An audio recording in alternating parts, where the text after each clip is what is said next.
Some nights in professional sports exist purely as entertainment.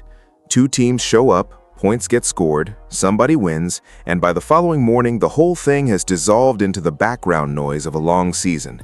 And then there are nights where something shifts, where the game itself becomes secondary to what a single player communicates through their performance, where the final buzzer doesn't end the conversation, it starts one. The Indiana Fever's win over the Golden State Valkyries was that second kind of night. And if you weren't paying close attention to what Caitlin Clark was doing on that floor, you missed something that this league is going to be talking about for a long time. The final score was 90-82. Indiana wins, clean and simple on paper. But nothing about what produced that result was clean or simple. This was not a beautifully executed basketball game. It was physical. It was contested. The officiating was a genuine problem that players and observers both felt throughout all 40 minutes, and the margin stayed closer than the gap in talent between these two rosters should have ever allowed. And none of that matters. Because underneath all the messiness, Caitlin Clark was doing something that deserved to be seen for exactly what it was. This may have been the night she put the entire league on notice. Let's start with the numbers, because the numbers are where the foundation gets built. Clark finished with 22 points, 9 assists, 2 rebounds, 1 steal, and 1 block. That is a complete performance across multiple dimensions of the game, and it would be a strong night by anyone's standard in this league. But the number that deserves the loudest acknowledgement isn't the point total or the assist count, it's this: 4 of 9 from three-point range. 4 of 9 from 3. That single statistical line communicates more about where Caitlin Clark's game currently exists than any summary could fully capture. Because the three-point shot hasn't just returned, it has returned in its full and most dangerous form. Not the carefully managed catch-and-shoot version that a system can both permit and suppress, depending on the philosophy of whoever is drawing up the plays. Not the hesitant, range-limited version that has surfaced at various moments across the difficult stretches of this season. The deep, off-the-dribble, pulled up against a live defender version that makes defensive coordinators lose sleep. That version is back. And when that version is back, this league has a genuine problem on its hands. There was one shot in this game that said everything.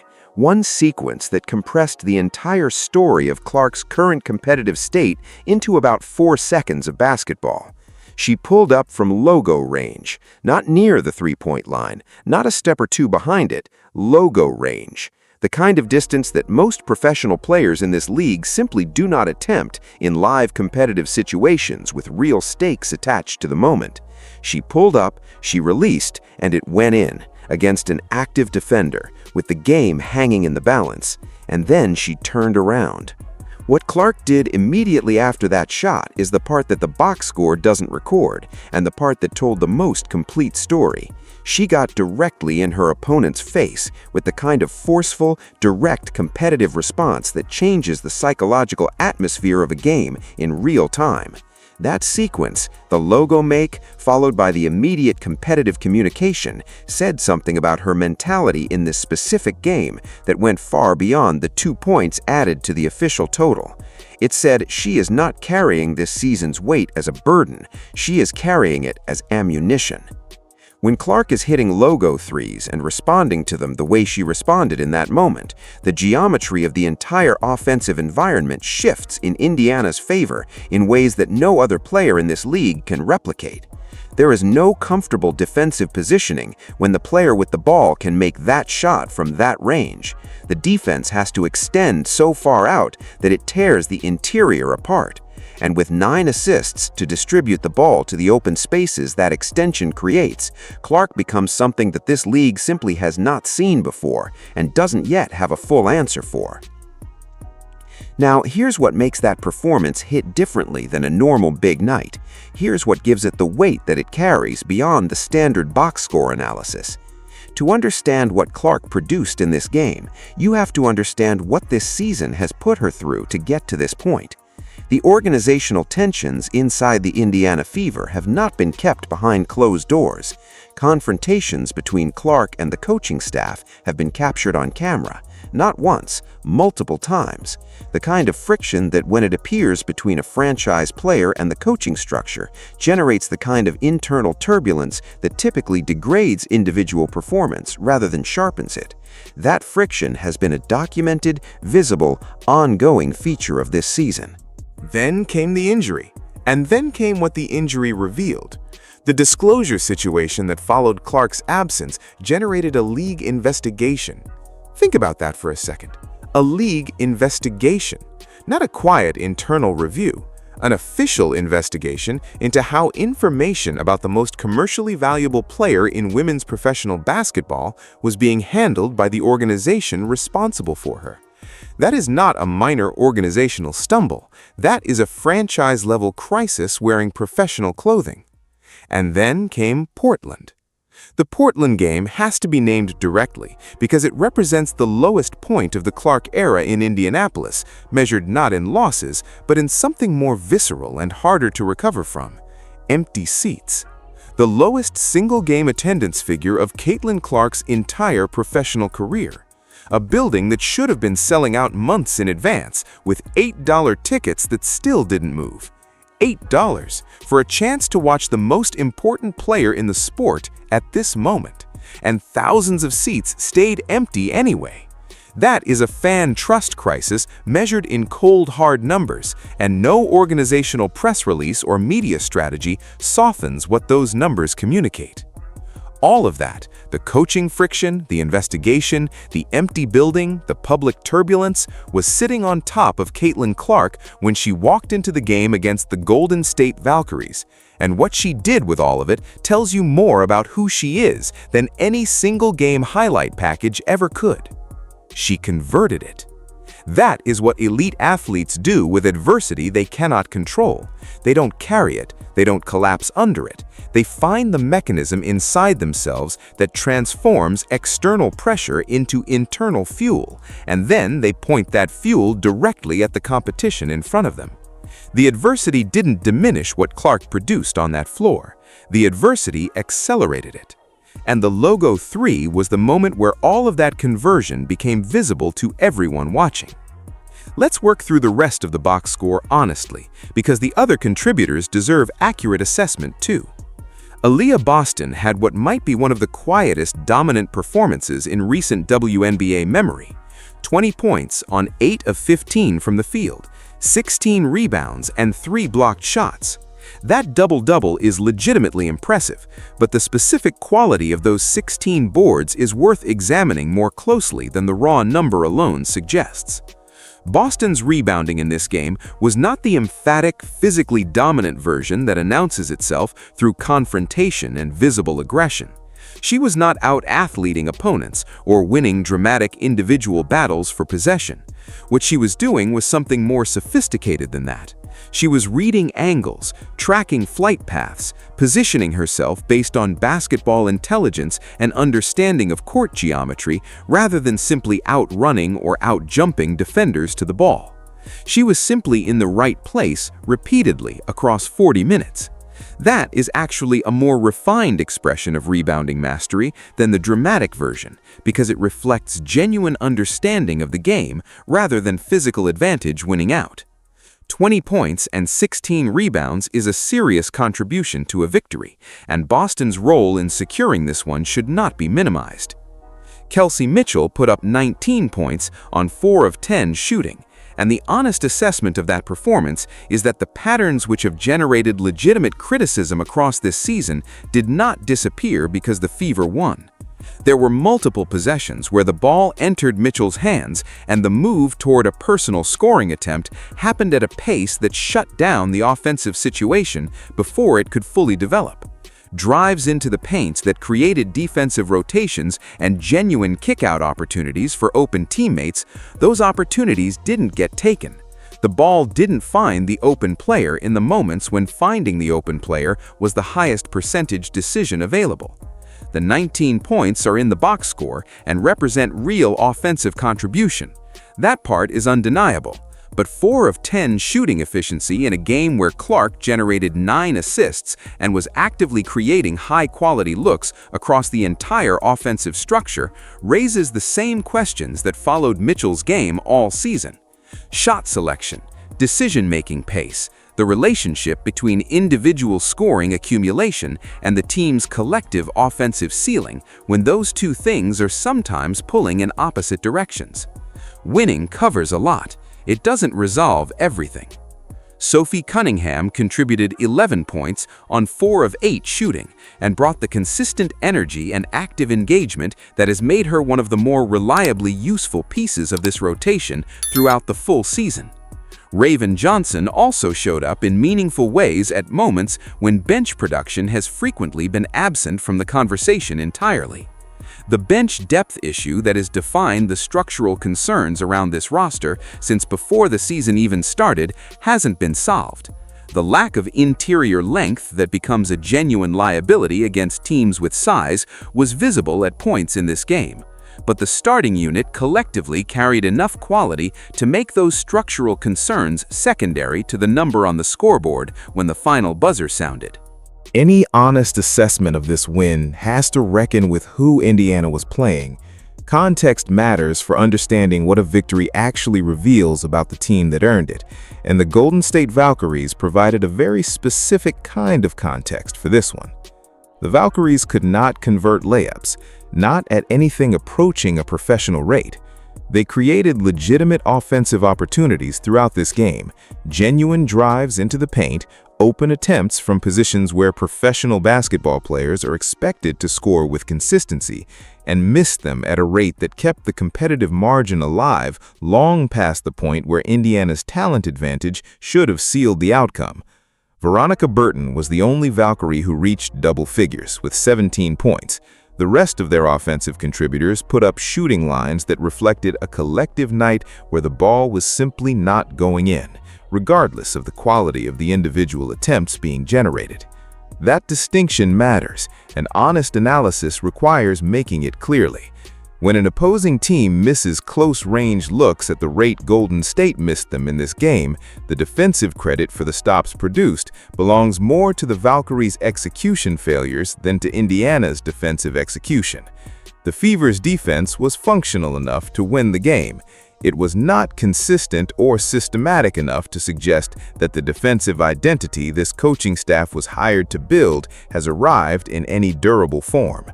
Those are two different statements, and conflating them misrepresents both Indiana's defensive development and the actual nature of this specific victory. The officiating in this game requires direct acknowledgement, because pretending it wasn't a factor would be genuinely dishonest about what was happening on the court across all 40 minutes. The standard was inconsistent in ways that shaped the competitive environment throughout. Contact situations that generated no whistle were followed almost immediately by whistles on plays that appeared to involve comparable or lesser contact. The inconsistency wasn't a minor background variable. It was a visible, felt presence in the game that both participants and observers recognized in real time. Clark experienced the frustration of that inconsistency directly, and her competitive responses to specific officiating moments reflected a player working through an environment that felt neither fair nor consistently applied. Acknowledging that as a real problem in this game is not the same as using officiating as an excuse for outcomes. The Fever won, the result stands and deserves to stand, but describing the officiating situation honestly is part of accurately representing what the 40 minutes actually contained, and leaving it out would be leaving out something real. The attendance situation adds another layer to the complete picture of this game and where this season currently sits. Going into this matchup, media reporting had suggested the game would sell out, with part of that expected demand connected to Kate Martin's roster on the Valkyries. Martin is no longer with Golden State. She has moved to the Los Angeles Sparks, and her absence from the visiting team removed an attendance driver that had apparently generated a meaningful portion of the advance ticket interest. The game came close to capacity without quite reaching it. In isolation, a near-full building is a positive data point. In the full context of a season that produced the historic low of the Portland game, the lowest single-game attendance of the entire Caitlin Clark era in Indianapolis, a near sellout against this opponent represents a partial recovery without resolving the deeper concerns about where fan engagement is tracking across this season compared to Clark's 2 professional years. The trajectory matters as much as the individual data point, and the trajectory has raised questions that one good attendance night doesn't erase. The MVP conversation around Caitlin Clark is no longer a seasonal talking point that fans advance on social media between games. It is a legitimate analytical discussion grounded in observable production that deserves to be treated with the seriousness it has earned. And this game added meaningful, substantive evidence to that case. Clark is producing at a level that, assessed honestly against the full statistical record accumulated to this point in the season, belongs in the most serious consideration for the league's most significant individual award. The per-game production across scoring, assists, and the defensive contributions reflected in her steal and block in this game has been consistent across the season's sample. The numbers required to sustain a genuinely compelling MVP case are achievable from where her averages currently sit. A per-game average in the range of 23 to 24 points along with 9 to 10 assists would produce a double-double average that represents elite individual production by any analytical framework applied to this league. But statistics are the floor of the MVP argument, not the ceiling. The ceiling is the moments. The logo threes from range that no one else in this league is attempting in live competitive situations. The creative finishes at the rim that require improvisation and body control that can't be coached into a player. The pinpoint passes that arrive in exactly the right window to create high-percentage looks for teammates who wouldn't have had those looks without the threat Clark's scoring creates. The competitive fire that manifests most visibly in direct engagements, like the one that followed the logo three, that forceful, direct, in-your-face competitive response that shifted the psychological atmosphere of the entire game. All of these reflect a player performing at exactly the level the MVP designation exists to acknowledge. What this game communicated most clearly, more clearly than any individual statistical line or season-to-date summary, is that Caitlin Clark is not being reduced by the weight of what this season has subjected her to. Everything that has happened inside the Indiana Fever organization during this calendar year, every documented conflict, every disclosed controversy, every empty seat, every investigation, every camera-captured moment of friction between player and coaching staff has been absorbed. And instead of diminishing what Clark produces on the basketball court, it has been converted into something that is sharpening her competitive edge rather than dulling it. The logo three against the Golden State Valkyries was not simply a made field goal that registered 2 points in an official box score. It was a statement, delivered in the only language that ultimately matters in professional sports: on-court performance. Unambiguous, undeniable, verifiable, and permanent. The kind of performance that the box score records and the broadcast archives preserve for as long as this era of women's basketball is studied and discussed. Clark hit that shot, turned to face her opponent, and in that moment communicated something that the organizational turbulence, the attendance crises, and the coaching conflicts were never going to be able to obscure permanently. She is still here, she is still her, and she is playing some of the most compelling basketball of her professional career in the middle of the most difficult season she has navigated. The MVP race is real and getting more difficult to dismiss with every game that adds to the statistical record. The three-point shot has returned in its most dangerous and most unguardable form. The competitive identity is fully intact, operating at an intensity level that this season's adversity appears to have sharpened rather than eroded. And the notice that Clark served to this league in the game against Golden State is the kind that changes how opponents game plan, how analysts frame the remaining schedule, and how the award conversation develops from this point forward. The deep ball is back. The fire is burning at full capacity, and anyone who needed a reminder of why this player is the most important figure in women's professional basketball right now got one on this night. The question is no longer whether Clark can carry the weight of everything this season has placed on her. She already answered that. The question now is how much further she takes it. And based on what that Logo 3 communicated, the answer is further than anyone trying to contain her is currently prepared for.